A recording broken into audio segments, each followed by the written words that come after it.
ओम गणेशाय नमः। ओम नमः शिवाय। मैं निखिल ज्योतिष आचार्य आप सभी का मेरे चैनल पर पुनः स्वागत करता हूं। आशा करता हूं कि आप सभी स्वस्थ होंगे। महादेव की कृपा आप सभी पर सदैव बनी रहे।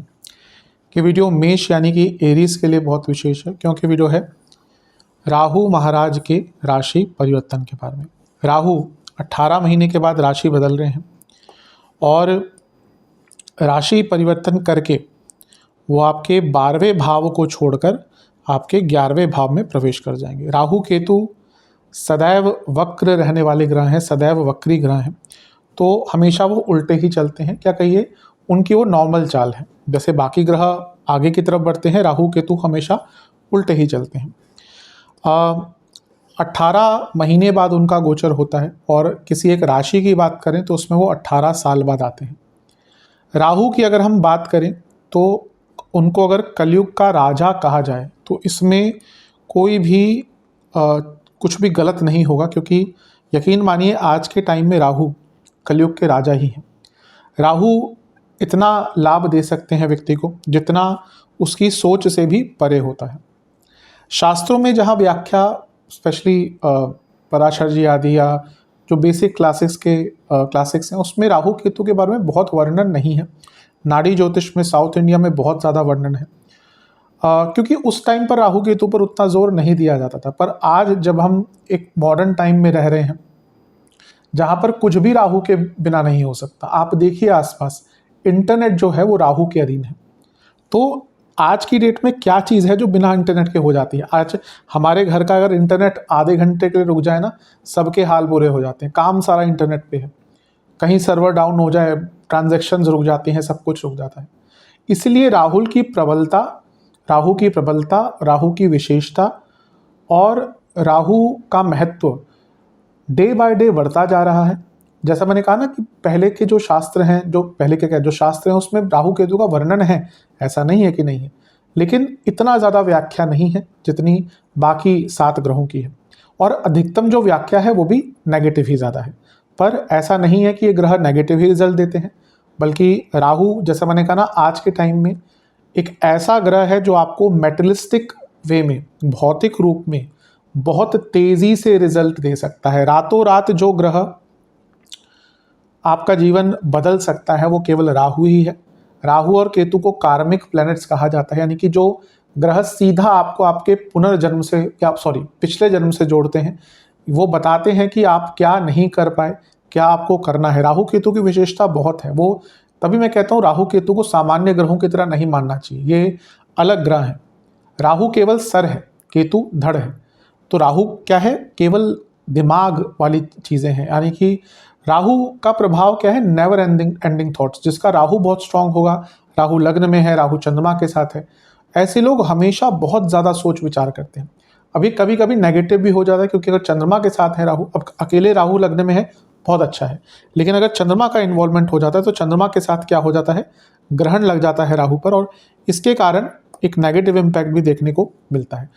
तो वो लोग जिनका राहु बहुत प्रबल होता है, कभी कभी ओवर थिंकिंग के भी शिकार वो बन जाते हैं। राहु अनकन्वेंशनल है, अलग प्रकार से चीज़ें करता है और एक्सपेंशन है। बृहस्पति भी, जैसे मैंने वीडियोस बनाई थी, मैंने कहा था बृहस्पति एक्सपेंशन है, पर राहु का जो एक्सपेंशन है ना वो बियॉन्ड इमेजिनेशन है, मतलब कि कोई रोकथाम ही नहीं है। राहु क्या है, राहु कोई ऐसे देखा जाए कोई फिजिकल एंटिटी नहीं है। राहु को छाया ग्रह कहा गया है। कभी कभी कुछ बहुत विद्वान लोग तर्क रखते हैं कमेंट्स में कि राहु केतु तो प्लैनेट्स ही नहीं है, उनको ज्योतिष में क्यों रखा गया है। उनको कोई ये समझाए कि ग्रह का मतलब क्या होता है। ज्योतिष शास्त्र में राहु केतु को ग्रह कहा गया है। ग्रह का मतलब कोई भी ऐसी चीज़ जो प्रभाव डालती है, और वहाँ पे सीधा शास्त्रों में लिखा हुआ है कि राहु और केतु छाया ग्रह है, लेकिन उनको भी पता है कि वो कोई फिजिकल एंटिटीज़ नहीं है। तो प्लैनेट्स की डेफिनेशन से आप अगर ग्रहों को लगाएंगे तो फिर सूर्य भी नहीं हुए, ना ही चंद्रमा हुए, क्योंकि सूर्य एक स्टार है और चंद्रमा एक सैटेलाइट है। पर शास्त्रों में उनको ग्रह कहा गया है, यानी कि जो प्रभाव डालते हैं, नवग्रह। तो इसलिए राहु की विशेषता बहुत है। जैसे मैंने कहा वो नॉर्मल प्लैनेट नहीं है, वो कोई फिजिकल एंटिटी नहीं है, लेकिन फिजिकल एंटिटी ना होते हुए भी इतना प्रभाव है कि जो ग्रहों का राजा है, मैंने राहु को कलयुग का राजा कहा है, लेकिन जो ग्रहों के राजा हैं सूर्य, उन पर भी अगर कोई ग्रहण लगा सकता है तो केवल राहु और केतु ही। इसलिए उनकी प्रबलता, उनकी शक्ति बहुत ज़्यादा है। इवन अगर आप राहु देवता की अगर कोई मूर्ति भी देखेंगे ना, तो उसमें भी जहाँ उनके पास अस्त्र हैं वहीं पर उनका एक हाथ आशीर्वाद देते हुए है, तो उनको देवता की उपाधि दी गई है। ये नहीं भूलना चाहिए कि उन्होंने भी अमृत का पान किया था, तो उनको देवता की ही उपाधि दी गई है। ठीक है, उनकी उनकी प्रकृति थोड़ी अलग है, लेकिन वो भी देवता तुल्य ही है। अगर हम कारकत्वों की बात करें राहु की, तो unconventional thought, social media, internet, foreign, out of the box thinking, कुछ अलग करना, रिस्क लेना, इन्फेक्शंस, एविएशन, लालच, सडन फेम, सडन गेन्स, बहुत कुछ राहु के ही अधीन आता है। उनकी उनकी दो दृष्टियां भी होती हैं, उनकी पंचम और नवम दृष्टि भी है। कुछ लोगों का मत है कि राहु और केतु की अपनी राशियां होती हैं। मेरा ये मत नहीं है, क्योंकि राहु केतु जैसा मैंने कहा कोई फिजिकल एंटिटीज नहीं है, और कई शास्त्रों में नहीं दे रखा, बाद में कुछ शास्त्र आए तो उसमें वर्णन कर दिया गया। पर मेरा ये मानना है कि राहु केतु ऐसे ग्रह हैं जो जिस भाव में होते हैं आपकी कुंडली में या गोचर में, वो उस समय के लिए गोचर में और कुंडली में तो जिस भाव में है तब तक, या पूरा का पूरा जो स्वामित्व उस भाव का है वो राहु के पास ही आ जाता है। तो इसलिए राहु की विशेषता बहुत है। और यहाँ पे राहु जो है वो शनि का प्रभाव भी देंगे थोड़ा बहुत, क्योंकि वो शनि के डिस्पोजिटर है। शनि उनके, यानी कि वो शनि की राशि में बैठे हुए हैं। तो राहु केतु जिस राशि में बैठते हैं उसके स्वामी पति को भी कुछ ना कुछ प्रभावित करते हैं, स्पेशली अगर बड़े ग्रह होते हैं तो। अब जैसे केतु आएंगे सूर्य के राशि में, तो सूर्य का गोचर तो छोटा होता है 1 महीने का, लेकिन शनि का गोचर 2.5 साल का होता है, तो इसलिए प्रभाव राहु का बहुत रहेगा। ये वीडियो एक ऑर्गेनाइज्ड रूप में आपके सामने आ पाए तो इसको मैंने कुछ भागों में बांट लिया है। पहला पॉजिटिव पॉइंट्स, फिर करियर आदि पर कुछ चर्चा करेंगे, बिजनेस पर, love life, married life, students, कुछ नेगेटिव पॉइंट्स और हेल्थ, और वीडियो के अंत में कुछ बहुत विशेष उपाय मैं बताऊंगा जिसके करने से अवश्य सकारात्मकता की वृद्धि होगी। तो शुरू करते हैं इस अत्यंत महत्वपूर्ण राशिफल का। शुरू करते हैं पॉजिटिव पॉइंट्स के साथ। कुछ प्रमुख केंद्र बिंदु मैंने आपके लिए बनाए हैं। पहला, 11वें भाव में आ रहे हैं। अब राहु क्या है? एक्सपेंशन है। 11वां भाव क्या है? एक्सपेंशन है।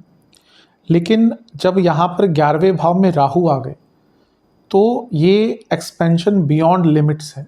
मैंने कई बार कहा है राहु एक ऐसे ग्रह हैं जिनकी कोई लिमिट नहीं है, मतलब कि वो जब देने पे आते हैं व्यक्ति को तो उनकी कोई लिमिट नहीं होती।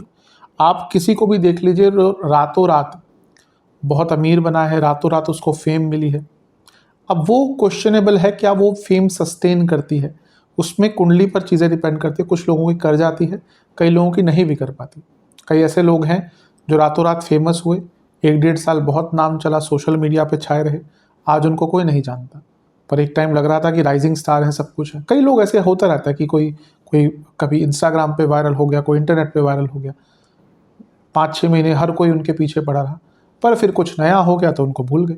पर कुछ लोग हैं जो वायरल हुए, कुछ लोग बहुत पॉपुलर हुए, लेकिन उनकी जो पॉपुलैरिटी है वो सस्टेन रहती है। तो वो कुंडली पर डिपेंड करता है। पर यहाँ पर आपको अनपैरेलल मेटलिस्टिक ग्रोथ राहु देवता दे सकते हैं, यानी कि जितना आपने सोचा है, आपकी सोच से भी ज़्यादा यहाँ पर राहु आपको प्रभाव देकर रहेंगे, इसमें कोई दो राय नहीं।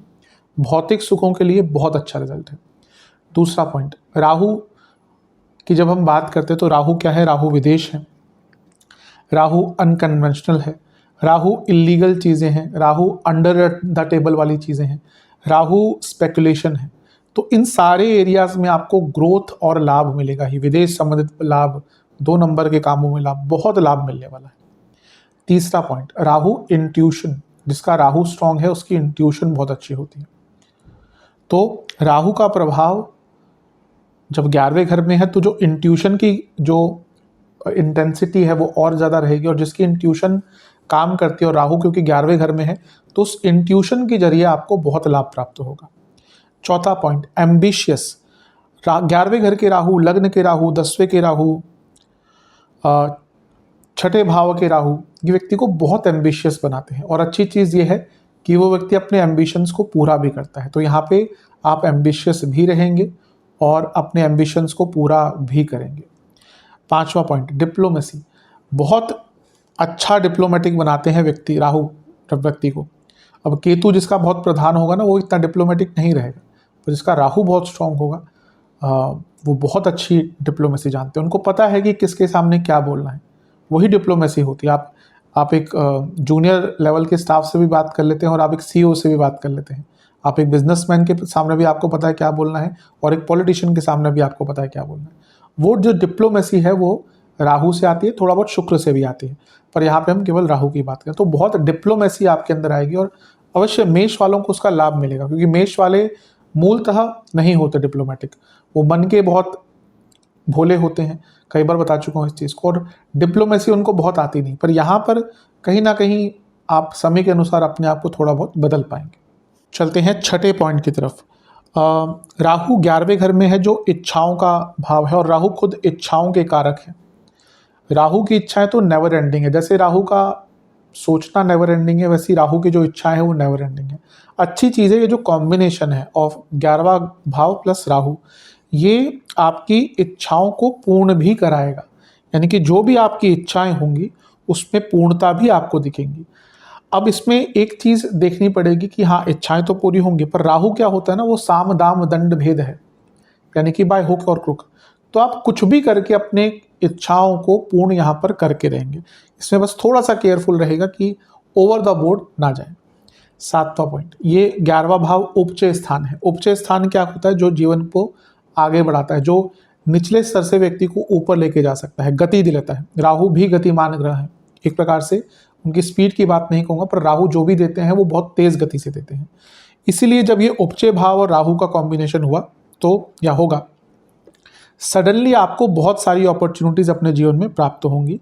आप बहुत अपने जीवन के रिसोर्सेस को बहुत अच्छी तरह से यूटिलाइज कर पाएंगे। तो बहुत अच्छा है ये राहु का प्रभाव। 8वां पॉइंट, राहु 10वें से दूसरे स्थान में बैठे हैं, तो ये करियर में वृद्धि दिखा रहा है। 11वां भाव करियर के लिए और बिजनेस दोनों के लिए बहुत इंपॉर्टेंट होता है, क्योंकि सप्तम से त्रिकोण है, दूसरे 10वें भाव से तो दूसरा ही घर है, यानी कि उसका धन स्थान बन गया। तो कर्मों में सफलता मिलेगी, कोई आपकी सोच बहुत ही ज़्यादा बड़ी हो जाएगी। और सबसे बड़ी चीज़ है, क्योंकि करियर की हम बात कर रहे हैं, तो सडनली आपको विदेश में काम करने का कोई बहुत अच्छा अवसर प्राप्त हो सकता है। चलते हैं 9वें पॉइंट की तरफ। राहु क्या है, फेम है, और राहु का फेम, जैसे मैंने कहा ना, आज के ग्रह है राहु, जो बदलता समय है उसके कारक है राहु। तो आज के टाइम में इंटरनेट, सोशल मीडिया, तो यहाँ अब आज की डेट में अगर सडन फेम चाहिए होती है तो कहाँ पे मिलती है, इंटरनेट पे ही मिलती है, सोशल मीडिया पे ही मिलती है। कभी कभी होता है कि व्यक्ति कुछ भी नहीं है, अचानक उसकी एक रील वायरल हो गई, कोई वीडियो वायरल हो गई, कई लोग उसको जानना शुरू कर देते हैं। वो फिर व्यक्ति के ऊपर, जैसे मैंने कहा, वो उसको यूटिलाइज कैसा करता है। पर सडन फेम यहाँ पे आपको प्राप्त हो सकती है, स्पेशली सोशल मीडिया पे। 10वां पॉइंट, इनकम के नए सोर्स है। 11वां भाव इनकम के सोर्सेस खोलता है, वृद्धि का भाव है, लाभ का भाव है, एक्सपेंशन का भाव है, और क्योंकि धन का भी एक भाव है, तो आप देखेंगे आपके इनकम के सोर्सेस खुलेंगे और राहु उसको बहुत एलिवेट कर देंगे, यानी कि बहुत तेज गति से आपको लाभ प्राप्त होंगे। 11वां पॉइंट, आपके अधिकार भी बढ़ेंगे। आप देखेंगे कि राहु की विशेषता होती है, 10वें घर के राहु हो या 11वें घर के राहु, व्यक्ति के जो अधिकार है, व्यक्ति का जो अधिकारक क्षेत्र है, उसको बहुत इंप्रूव कर देते हैं राहु।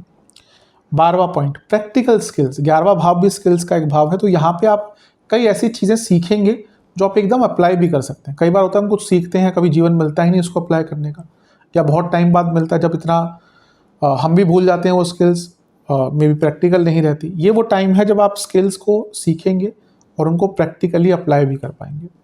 13वां पॉइंट, राहु व्यक्ति को चेंज लाने के लिए फोर्स करते हैं। आप देखेंगे कि आपके खुद के मन में ना इतनी चेष्टा होगी कि हाँ, अब चीज़ों को बदलना है, और जब व्यक्ति के अंदर ये भाव आ जाता है ना, तो अवश्य वो कुछ बहुत अच्छा और कुछ बहुत बड़ा कर पाता है। 14वां पॉइंट, पॉलिटिक्स। 11वें घर के जो राहु हैं वो व्यक्ति को पॉलिटिक्स में एंट्री भी करवाते हैं, और अगर ऑलरेडी पॉलिटिक्स में है तो कुछ बड़ा पद आपको दिलवाते हैं। बहुत अच्छी पोजीशन है 11वें घर के राहु की, 10वें घर के राहु की, 7वें घर के राहु की, इवन चौथे घर के राहु की। ये कभी कभी व्यक्ति को बहुत, और ऐसे में सडनली ऐसा व्यक्ति पॉलिटिक्स में राइज करता है जिसका मे बी कोई बहुत ज़्यादा अस्तित्व नहीं होता।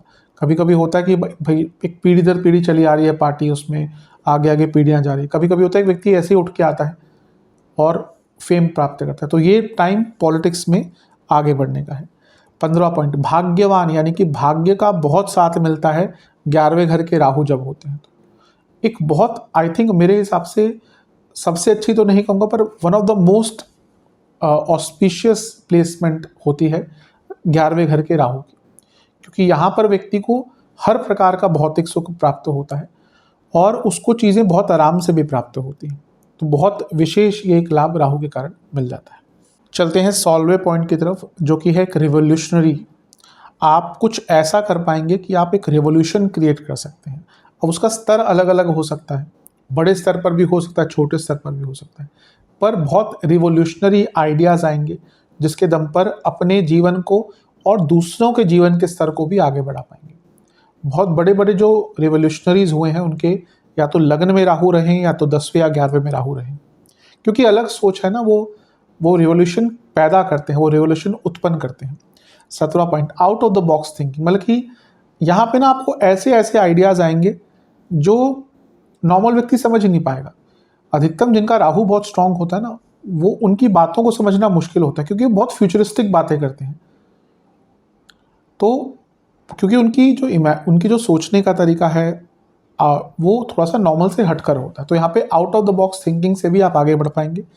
अगला पॉइंट, 18वां पॉइंट, अनएंडिंग इमेजिनेशन। आपकी इमेजिनेशन इतनी विस्तृत और इतनी बृहत हो जाएगी ना, और यकीन मानिए किसी की इमेजिनेशन अच्छी है तो उसका कोई ना कोई आइडिया तो काम करेगा ही। तो यहाँ पे इमेजिनेशन के दम पे आगे बढ़ेंगे। 19वां पॉइंट, बुद्धिमत्ता में बढ़ोतरी। किसी भी शास्त्र ने राहु को ऐसा नहीं कहा कि वो मूर्ख है। हर जगह राहु के बारे में एक चीज लिखी गई है कि वो बुद्धिमान है।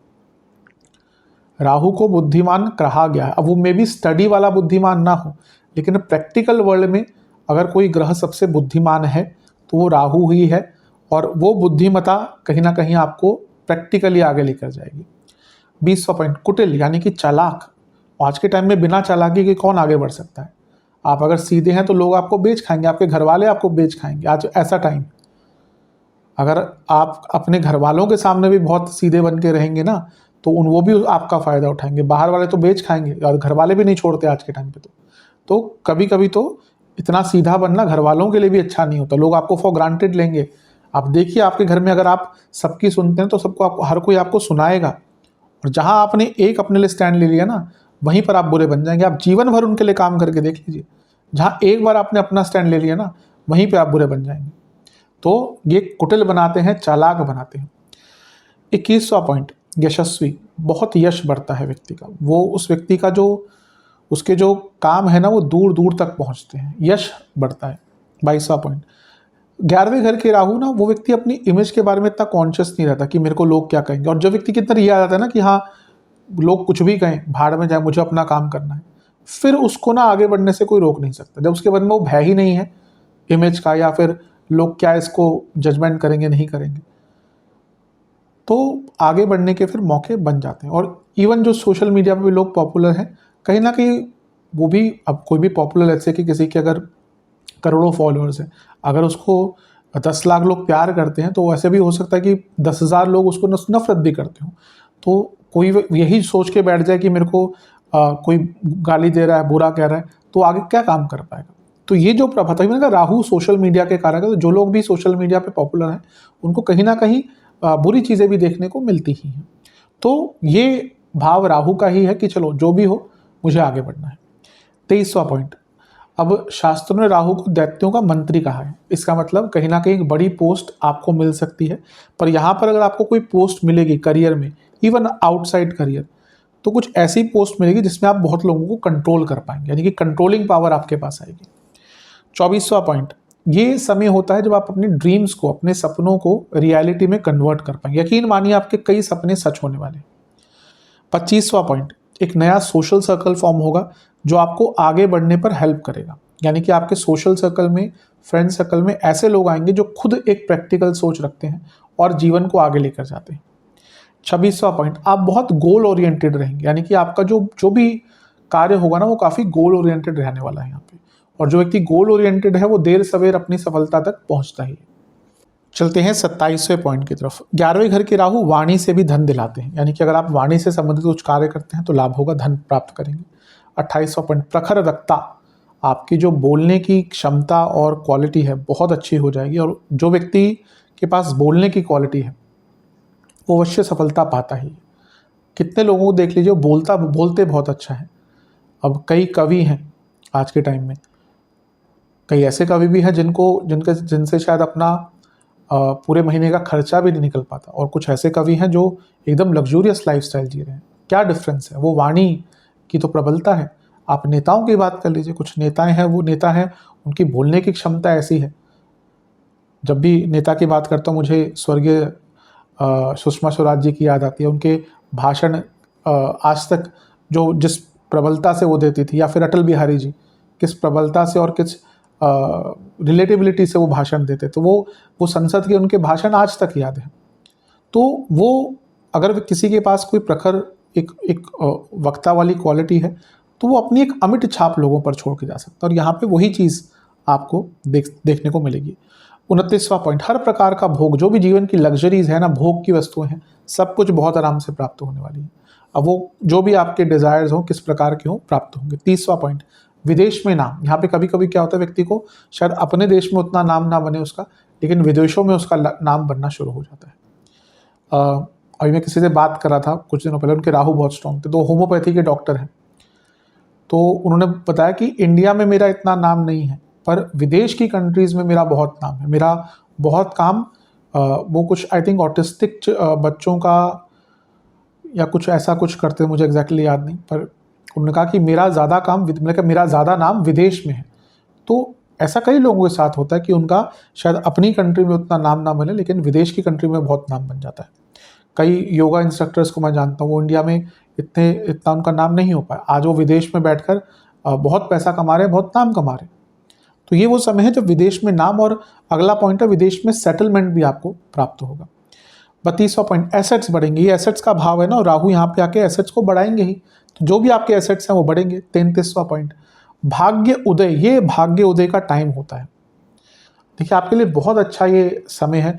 मैं मिश्रित वीडियो भी बनाऊंगा राहु केतु बृहस्पति की, पर अभी देखिए तो बृहस्पति आपके तीसरे घर में बैठ के नवम और 11वें को कनेक्ट करें जहाँ पे राहु है, तो ये यकीन मानिए मेष के लिए भाग्य उदय का समय है। 34वां पॉइंट, श्रेष्ठ बनाता है, यानी कि आपको लोगों से, भीड़ से अलग बनाते हैं राहुदेव। 35वां पॉइंट, शास्त्रज्ञ। मैंने कहा ना कि राहु को लोग सिर्फ गलत ही कहते हैं, नहीं, शास्त्रों के ज्ञाता भी होते हैं। ठीक है, राहु के जो शास्त्र होते हैं वो में भी अलग प्रकार के, उनको तंत्र में ज़्यादा रुचि हो, उनको मंत्र शास्त्र में रुचि हो, उनको केमिकल की स्टडी में रुचि हो, उनको टेक्नोलॉजी की शास्त्रों में रुचि हो, पर रुचि तो शास्त्रज्ञ तो व्यक्ति होता ही है।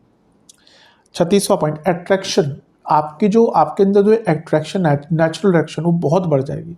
लुक्स वाइज शायद नहीं कहूँगा मैं, लेकिन वो तो सबका अलग अलग होता है, लेकिन एक नेचुरल अट्रैक्शन किसी के अंदर होती है कि लोग उसकी तरफ खींचे चले जाते हैं, तो वो अट्रैक्शन आपकी बढ़ेगी।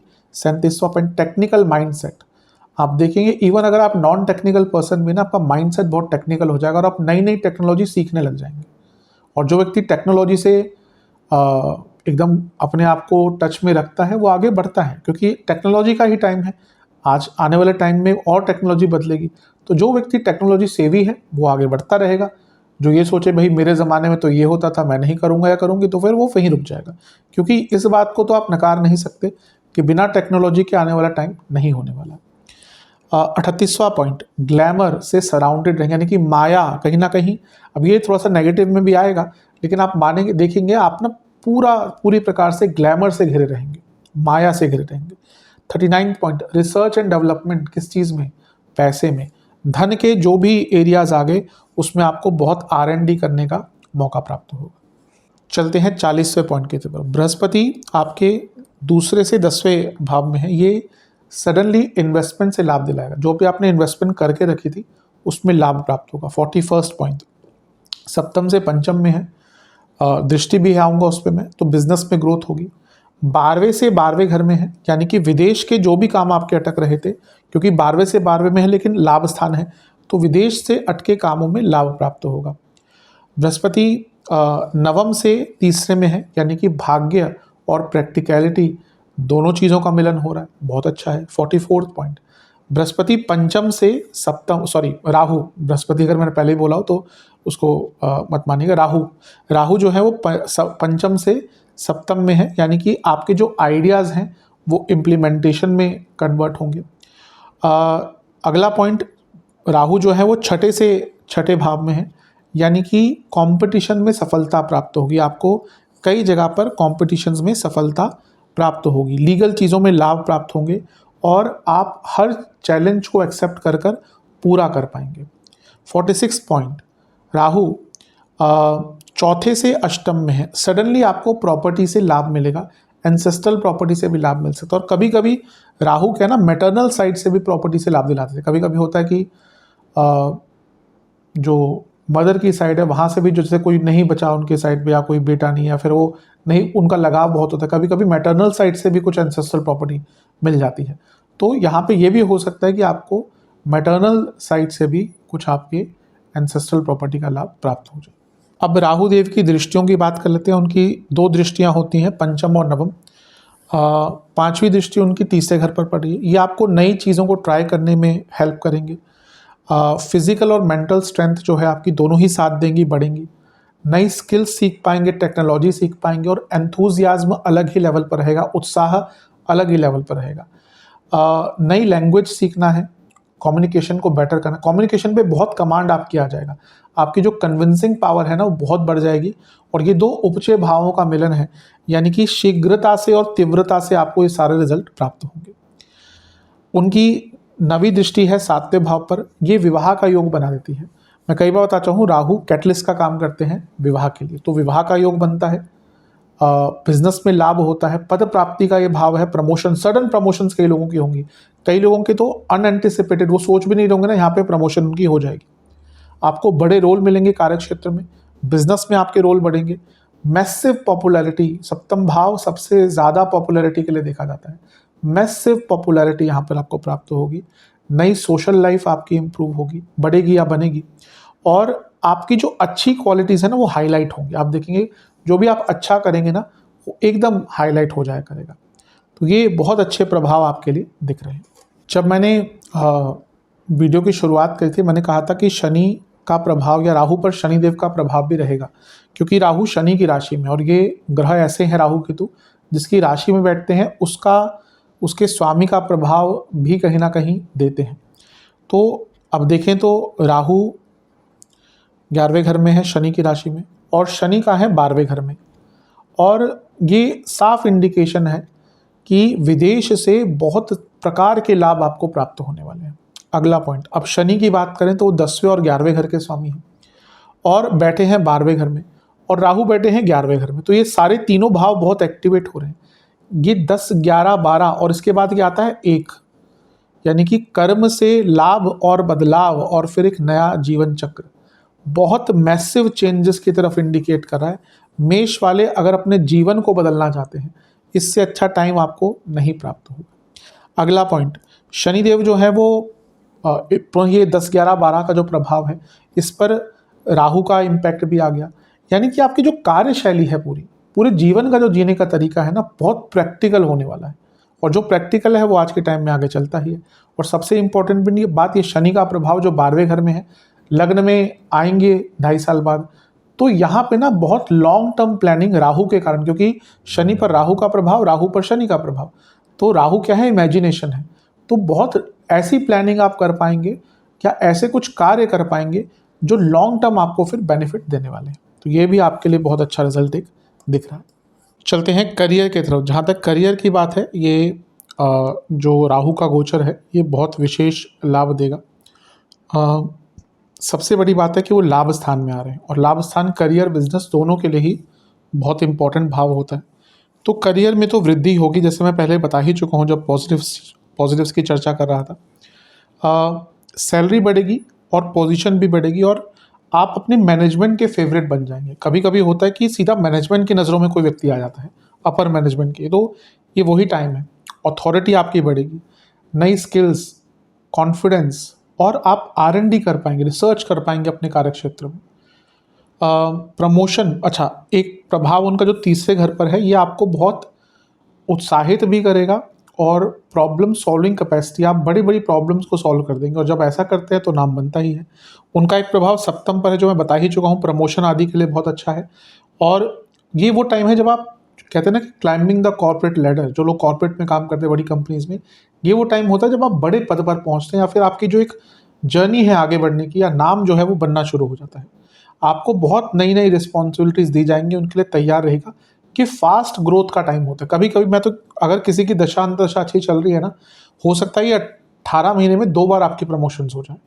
एक बार तो होगी ही, हो सकता है 2 बार आपकी प्रमोशन हो जाए। यानी कि अभी जो टाइम स्टार्ट हो रहा है मई 2025 से दिसंबर तक, 2026 दिसंबर तक, हो सकता है 2 बार आपकी प्रमोशन यहाँ पे हो जाए। कौन कौन से एरियाज ग्रो करेंगे? अगर आप एविएशन सेक्टर में है, टेक्नोलॉजी सेक्टर में है, बैंकिंग, रिसर्च, साइंस, स्पेकुलेशन से जुड़ा कोई काम है, फॉरेन से जुड़ा कुछ भी काम है, ट्रैवल एंड टूरिज्म सेक्टर में काम करते हैं, हॉस्पिटैलिटी सेक्टर में काम करते हैं, कुछ ऑनलाइन काम है आपका, एडवाइजरी काम है, आईटी में काम करते हैं, एआई का काम है आपका, डेंटिस्ट का काम है आपका, फार्मेसी है आपकी, फार्मेसी से जुड़ा कुछ काम करते हैं, फार्मास्यूटिकल इंडस्ट्री में काम करते हैं, तो आपके लिए बहुत लाभ मिलेगा। कुछ भी अगर आप बायोटेक से जुड़ा काम भी करते हैं तो भी आपको लाभ मिल सकता है। कुछ नेगेटिव चीज़ें, आपके खिलाफ जेलसी बहुत बढ़ जाएगी, बहुत, क्योंकि आप बहुत तेज़ उन्नति करेंगे, ऑब्वियसली जेलसी बढ़ती है। आप बहुत कभी कभी ओवर एम्बिशियस हो सकते हैं, ये थोड़ा नेगेटिव रहेगा। ओवर एंथुजियाज्म भी रहेगा, ये भी तंग करेगा। हिडन एनिमीज आपके बहुत सारे रहेंगे, और आप ना बहुत सिली मिस्टेक्स करेंगे। बड़े काम तो बहुत आराम से कर लेंगे, पर सिली मिस्टेक्स करेंगे, और उससे क्या होता है ना, व्यक्ति का जो एक सीरियसनेस होती है दूसरों के नज़रिए में आपके लिए, वो कम हो जाती है। चीज़ों को बहुत ज़्यादा एनालाइज करना, ओवर एनालाइज करना, और डिटेल में जाकर काम ना कर पाना, ये दोनों चीज़ें आपको बहुत तंग करेंगी। चलते हैं बिजनेस की तरफ। जहाँ तक बिजनेस की बात है, बहुत अच्छा ये राहु का प्रभाव रहेगा। सबसे पहले तो सप्तम से त्रिकोण में है, ये अपने आप में, और राहु केतु का तो त्रिकोण का संबंध बहुत स्ट्रांग होता है,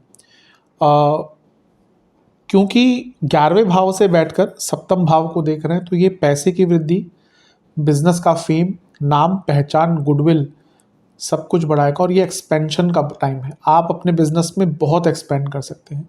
राहु केतु का जैसे मैंने कहा ना, ट्राइन इफेक्ट जो है, और ये देखें तो आपके सप्तम से त्रिकोण पर प्रभाव है उनका, तो ये टाइम बदलने का है, ये टाइम नई नई अपॉर्चुनिटीज़ प्राप्त करने का है, ये टाइम अनकन्वेंशनल तरीकों को अपना के अपनी ग्रोथ को और आगे बढ़ाने का है।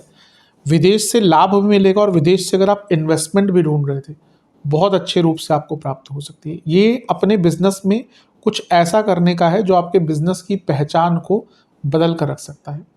आउट ऑफ द बॉक्स सोच और out of the box approach दोनों ही आपके काम आएंगी। कौन कौन से एरियाज राइज करेंगे बिजनेस में? फॉरेन ट्रेड है आपका, मेडिसिन का काम है, मेडिकल इक्विपमेंट्स, फार्मा इंडस्ट्री का कुछ बिजनेस है आपका, डिटेक्टिव एजेंसी है, इमिग्रेशन का काम है, माइनिंग, टेक्नोलॉजी, अल्कोहल, वाइन्स, इनसे जुड़ा कुछ काम है आपका, लग्जरीज है, लग्जूरियस चीज़ों में आप डील करते हैं, इवन हॉस्पिटैलिटी इंडस्ट्री है, फाइन डाइनिंग रेस्टोरेंट्स हैं, टूरिज़्म, यहाँ पे भी मैं लग्जूरियस एरिया ज़्यादा कहूँगा, टूरिज़्म में बहुत चीज़ें आ जाती हैं, स्पेकुलेटिव मार्केट्स है, मिनरल से जुड़ा कुछ काम है आपका। इन सारे एरियाज़ में बहुत लाभ होगा। नेगेटिव्स क्या हो सकते हैं? कभी कभी आप बहुत ज़्यादा ओवर एक्सपेंशन की तरफ चले जाएंगे बिना तैयारी के, ये गलत हो सकता है। कभी कभी आप अपनी मुश्किलों को और एनिमीज़ को, दोनों को अंडर एस्टिमेट करेंगे, ये नेगेटिव हो सकता है। इन दोनों चीज़ों पर बहुत ध्यान देना है। चलते हैं रिलेशनशिप की तरफ, लव एंड रिलेशनशिप। देखिए, ओवरऑल राहु का प्रभाव तो इतना बुरा नहीं है, पर क्योंकि राहु के साथ केतु भी आ जाएंगे ना, तो ये थोड़ा सा नेगेटिव इम्पैक्ट देगा। जब केतु की वीडियो होगा तो और डिटेल में जाऊंगा, पर ये अच्छा प्रभाव नहीं है। राहु का ही बात करें, क्योंकि पंचम से सप्तम में है, तो over expectation, third party situation, discontentment in love life, सब कुछ बढ़ने वाला है। सडनली आपको ना अपना पार्टनर बुरा लगने लगेगा, उनकी सारी बुराइयां ही दिखेंगी और दूसरे लोग अच्छे लगने लग जाएंगे। एक जो पीस होती है ना रिलेशनशिप में, एक जो सिक्योरिटी होती है रिलेशनशिप में, एक जो कंफर्ट होता है रिलेशनशिप में, वो कम होना शुरू हो जाएगा, और एक प्रकार से इन्फ्लुएंस बाकी लोगों का, आपके दोस्तों का या बाकी लोगों का बहुत बढ़ जाएगा, और उसके कारण भी रिलेशनशिप में प्रॉब्लम आएंगी। तो रिलेशनशिप के लिए तो आउटराइटली कोई बहुत अच्छा ये गोचर नहीं दिख रहा। चलते हैं वैवाहिक जीवन की तरफ। वैवाहिक जीवन के लिए भी बहुत अच्छा प्रभाव नहीं है। सबसे पहले तो इन लॉज बहुत तंग करने वाले हैं। ये 1.5 साल इन लॉज काफ़ी प्रॉब्लम्स आपके लिए क्रिएट करेंगे। अपने लेवल पर तो मैं बाद में आता हूँ, लेकिन इन लॉज का ही इतना इन्वॉल्वमेंट, इतना इंट्रूजन, इतना षड्यंत्र, पॉलिटिक्स बहुत रहेगा, जिसके कारण आपकी जो प्रॉब्लम्स हैं बढ़ेंगी।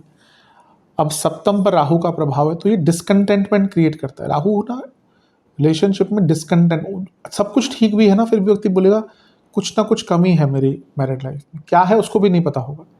पर ये डिसकंटेंटमेंट होगा, और जब डिसकंटेंटमेंट आएगा तो क्या होगा, ध्यान भटकेगा, थर्ड पार्टी सिचुएशन, किसी और का इन्वॉल्वमेंट, चीटिंग, अपने लाइफ पार्टनर पर फोकस नहीं, बाहरी लोगों से या बाहरी जो भी तत्व होते हैं उनकी तरफ से ज़्यादा अट्रैक्शन आपकी तरफ आएगी, और आप भी उस चीज़ को एंजॉय करेंगे।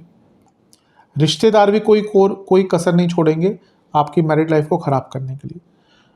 कई ऐसी चीज़ें बाहर आती हैं। मुझे आज भी याद है, शायद 2022 की बात है, जब मेरा चैनल 22 या 23 की, एक महिला को मैंने बोला था कि बहुत चांसेस है कि आपके हस्बैंड का एक्स्ट्रा मैरिटल अफेयर है।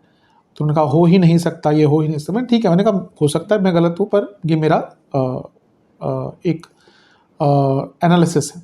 1 साल के बाद उनका फ़ोन आया दोबारा, और उन्होंने बोला कि आपने जो तब बोला था वो सही है। वो छुपा हुआ था, और कहीं ना कहीं से जब वो किसी और कंट्री में गए, वहाँ पे उन्होंने कुछ अरेंजमेंट किया चेक कराने के लिए, और चीज़ें पकड़ी गई। तो ये राहु, और मैंने वो राहु के प्रभाव से ही कहा था, जितना तक मुझे याद है, बहुत टाइम हो चुका, क्योंकि जब कुंडली देख रहे होते हैं तो बहुत चीज़ें चलती हैं उस टाइम पर। कई चीज़ें, कुंडली देखना एक अलग पूरा एक सिनेरियो हो जाता है, क्योंकि वहाँ पे बहुत चीज़ें साथ में चल रही होती हैं। लेकिन राहु का प्रभाव कहीं ना कहीं था, मुझे इतना याद है, तो उन्हीं के बेसिस पे मैंने वो प्रेडिक्शन दी थी। तो यहाँ पे ना कई हिडन चीज़ें, कई ऐसी चीज़ें जो छुपी हुई थी मैरिड लाइफ में, वो बाहर आएंगी। दोनों ही साइड से होगा, और ईगो और सुपीरियरिटी कॉम्प्लेक्स बहुत तंग करेगा। मैरिड लाइफ के लिए तो कहीं ना कहीं बहुत ज़्यादा श्रेष्ठ नहीं दिख रहा। बृहस्पति का प्रभाव रहेगा, वो बचाएंगे, पर कितना बचा लेंगे ये बात भी है ना, तो थोड़ा सा तो नेगेटिव रहेगा ही। चलते हैं स्टूडेंट्स की तरफ। जहाँ तक स्टूडेंट्स की बात है, ओवरऑल देखा जाए बहुत अच्छा ये प्रभाव है। राहु का 11वें घर में आना अपने आप में वृद्धि दिखाता है। विदेश में स्टडीज़ का योग बनाता है। ऑलरेडी अगर आप विदेश में हैं तो सेटलमेंट है, नौकरी ढूंढना है, बहुत अच्छा योग बन जाता है। कोई फर्दर स्टडीज़ ही करनी है कि आप विदेश में ही हैं और वहाँ पे कोई आगे स्टडीज़ करना। कई बार होता है कि स्टूडेंट वीज़ा पे ही बढ़ाते रहते लोग अपना वीज़ा, फिर बाद में जाके पीआर आदि मिल जाता है। कई पॉइंट बेस्ड सिस्टम्स होते हैं। बहुत नई अपॉर्चुनिटीज़ खुलेंगी आपके लिए। आपके पंचम से सप्तम में आ रहे हैं राहु, तो कई अधूरे काम, बिगड़े हुए काम आपके पूर्ण करेंगे। अगर देखें तो पंचम से सप्तम में और छठे से छठे में है, तो कंपटीशन में बहुत सफलता मिलेगी। कई कई आपके कॉम्पिटिटिव एग्जाम में आपको आपकी एक्सपेक्टेशन से ज़्यादा अच्छा कुछ रिजल्ट प्राप्त होगा। स्कॉलरशिप्स है, इंटर्नशिप्स है, बहुत अच्छा टाइम है, और एक प्रकार से रिसर्च करने के लिए भी बहुत अच्छा टाइम है। ऐसे स्टूडेंट्स ना जिनके रास्ते ही बंद हो गए थे, कभी कभी होता है, बहुत मुश्किल है स्टूडेंट्स के लिए उनका। एक बार कभी देखिए जाके, जो कॉम्पिटिटिव एग्जाम्स करते हैं, जो भी जिनको आज की डेट में, आने वाले टाइम में ऑब्वियसली और टफ होता जा रहा है। कभी कभी होता है कि रास्ता ही नहीं दिखता, कोई रास्ते बंद हो जाते हैं। हमने एग्ज़ाम दिए, नहीं मिला, एडमिशन नहीं हो रहे, आगे कुछ नहीं बढ़ रहा, जॉब नहीं मिल रही। तो वैसे बच्चे जिनके लिए रास्ते ही बंद हो गए थे जीवन में, उनके लिए कई नए रास्ते खुलेंगे। नेगेटिव्स क्या हो सकते हैं? बैड कंपनी, राहु 11वें घर में है, ऐसे लोग जीवन में आ जाएंगे ना जो अच्छे खासे स्टूडेंट्स को खराब कर देते हैं। संगत का ध्यान दीजिएगा। फोकस थोड़ा कम रहेगा, क्योंकि ध्यान बहुत भटकेगा, क्योंकि राहु का प्रभाव है। तो जहाँ अपॉर्चुनिटीज़ आएंगी वहीं माया भी अपना खेल खेलेगी, और बहुत सारी चीज़ें एक साथ ट्राई करना, ये भी तंग करेगा। तो इन नेगेटिव चीज़ों पर ध्यान दीजिएगा। चलते हैं नेगेटिव पॉइंट की तरफ। सबसे पहले तो 11वें घर के राहु ना बहुत लालच देते हैं, और जब हम बहुत ज़्यादा लालच में पड़ जाते हैं ना, हमें पता नहीं चलता कि हम गड़बड़ भी कर देते हैं। दूसरा पॉइंट, लोन लेने से बचिएगा। कुछ लोग ना, क्योंकि पैसा आएगा, अब उसमें क्या होता है ना, व्यक्ति सोचता है लो इतना पैसा आ रहा है, बड़ी गाड़ी ले लेते हैं, लोन पे ले लेंगे, बड़ा घर खरीद लिया। अब ये राहु की हम बात करें, बाकी ग्रहों का प्रभाव भी तो है। तो यहाँ पे तो राशिफल में अभी एक हम राहु की बात करें, बाकी कुंडली भी होती है। तो यहाँ पे ना कभी कभी ज़्यादा एकदम बहक नहीं जाना चाहिए। कई लोग ऐसे करते हैं कि वो पैसा आ रहा है, चलो भाई इतना पैसा आ रहा है, एक EMI ले लो, कितना जाएगा महीने का, 20-25 हज़ार जाएगा, 50 हज़ार चला जाएगा, कमा रहे हैं महीने के 2.5 लाख 3 लाख, पर वो कब बंद हो जाए या कुछ प्रॉब्लम और हो जाए। तो इसलिए यहाँ पे अपने कंफर्ट जोन से बाहर जाके कोई लोन वगैरह मत लीजिएगा। कुटुंब में बहुत चिंताएं बढ़ जाएंगी। आप देखेंगे कुटुंब में कई प्रकार की चिंताएं, घर में कई प्रकार के इश्यूज स्टार्ट हो जाएंगे। संतान को कष्ट, मेनली ये राहु के कारण नहीं है, पर कहीं पे भी आप देखें कि राहु के बारे में 11वें घर में संतान का कष्ट बोलेंगे, क्योंकि पंचम में केतु आ जाते हैं। हाँ, जो लोग गवर्नमेंट जॉब करते हैं ना, या कुछ भी ऐसे करते हैं जहाँ पे आपके पास अथॉरिटी है, रिश्वत लेके पकड़े जा सकते हैं, या फिर इस प्रकार की चीज़ों में इन्वॉल्व हुए तो पकड़े जाएंगे। तो बहुत मैंने कहा ना, ये मौके खोलते हैं राहु, लेकिन फंसाते भी हैं। राहु की माया जीवन को कभी कभी बहुत कठिनाइयों में भी डालती है। इलीगल वर्क करते पकड़े जा सकते हैं। तो मैंने कहा ना, आप करेंगे, कई लोग जो ऑलरेडी इलीगल चीज़ से पैसा कमा रहे होंगे उनको और पड़ेगा, पर पता होना चाहिए। जो इलीगल काम करते हैं ना, वो भी बहुत बुद्धिमान होते हैं, उनको पता है कि कितना करेंगे तो पकड़े नहीं जाएंगे या कितना करेंगे तो बच जाएंगे, और एक सीमा के आगे जाके वो काम नहीं करते। उनको पता है भाई इतना तो हम चला लेंगे। हर जगह जो भी लीगल काम है वो बिना पावरफुल पर्सन के इन्वॉल्वमेंट की तो हो ही नहीं सकती। जो भी आज 2 नंबर का काम करते हैं, कहीं ना कहीं बैकिंग होती है उनकी, पर एक लिमिट पता होनी चाहिए अपनी कि यहाँ से ज़्यादा टच नहीं करना। जब राहु का प्रभाव होता है ना, तो माया कई अपने प्रकार के खेल खेलती है। आपके सामने बहुत ऐसी चीज़ें आएंगी जो चकाचौंध वाली होंगी, तो यहाँ पे थोड़ा सा ग्राउंडेड रहिएगा। गलत संगत बहुत तंग करेगी, और कई बार लोग ना सट्टेबाजी आदि की तरफ बहुत चले जाते हैं। राहु एडिक्शंस भी देते हैं कुछ लोगों को। यहाँ पे ना अल्कोहल ड्रिंकिंग की, सिगरेट स्मोकिंग की बहुत लत लग सकती है, यानी कि एडिक्शन। राहु की लत छुटाए नहीं छूटती। कभी कभी राहु का प्रभाव आता है तो बहुत ज़्यादा एडिक्शन व्यक्ति को आ जाती है। तो वो चीज़ें आएंगी। क्रिप्टो में जो लोग पैसा लगाते हैं बहुत केयरफुल होकर लगाएगा, कोई बहुत बड़ा फ्रॉड हो सकता है। और एक और चीज़ है कि आप ना, जो पुराना आपका फ्रेंड सर्कल है वो छूटने लग जाएगा। मैंने कहा था कि आपका नया सर्कल बनेगा, क्योंकि आप उसमें शायद अपने करियर ओरिएंटेड लोगों से मिलेंगे, बिजनेस ओरिएंटेड। लेकिन जो एक असल दोस्त होते हैं ना, वो तो वही होते हैं, स्कूल कॉलेज वाले ही होते हैं। जो यूजुअली अगर जो असल दोस्त होते हैं वो स्कूल कॉलेज वाले ही होते हैं, या बचपन में जहाँ पे आप रह रहे हैं उसके आसपास। जो मैं ये नहीं कह रहा 100%, कभी कभी होता है कि आगे भी बन जाते हैं, पर मेजॉरिटी ऑफ जो आपके बेस्ट फ्रेंड्स होते हैं वो स्कूल कॉलेज वाले ही होते हैं। तो यहाँ पे क्या होगा ना, वो छूटने लग जाएंगे। इस टाइम में आपको 1.5 साल में रियलाइज़ नहीं होगा, पर फिर बाद में आप सोचेंगे कि हाँ, मेरा बहुत अच्छा दोस्त मुझसे दूर हो गया। जो पैसे कमाने के चक्कर में नया सर्कल बना वो तो फेक है, वो तो एक प्रकार से एक्वेंटेंसेस हैं जो समय के लिए साथ में, वो कभी दोस्त नहीं हो सकते। और सबसे इम्पोर्टेंट चीज़, बहुत ज़्यादा ओवर एम्बिशियस होना और ऐसी चीज़ें स्टार्ट कर देना जो आपको आप कंट्रोल ही नहीं कर सकते, ये भी आपको तंग करेगी। सेहत की बात कर लेते हैं। कफ रोग बहुत बढ़ने वाले हैं। कफ जो रोग होते हैं, खांसी जुकाम, बॉडी में कफ का बढ़ना, इवन डायबिटीज़ आदि भी कफ रोग में आते हैं। मैं ज़्यादा डिटेल में नहीं जाता, लेकिन आयुर्वेद में डायबिटीज़ आदि भी कफ रोग के ही अधीन आती है। अगला पॉइंट ये है कि कोई हेरिडिटरी है ना आपको डिजीज़, जो माता पिता को है, ब्लड लाइन में चली आ रही है, बहुत केयरफुल रहेगा। कोई बड़ी डिजीज़ स्पेशली अगर है, क्योंकि यहाँ पे वो डिजीज़ेस एक प्रकार से बढ़ती हैं या पनपती हैं बॉडी में, बहुत ध्यान दीजिएगा। एक्जिमा होता है, वो उसकी प्रॉब्लम हो सकती है आपको। इसके साथ स्किन डिसऑर्डर्स, थायराइड की प्रॉब्लम बढ़ सकती है। वेट गेन बहुत लोगों का होगा। 11वें घर के राहु बृहस्पति की तरह वेट गेन करवा सकते हैं। वाटर टेंशन रहेगा। नीज की प्रॉब्लम बहुत लोगों को तंग करेगी। ईयर, कानों की प्रॉब्लम तो कई लोगों को रहेगी। यहाँ पे पूरा ENT का तंत्र बिगड़ सकता है, पर कानों की प्रॉब्लम ज़्यादा रहेगी। गॉल ब्लैडर, किडनी के रोग तंग करेंगे।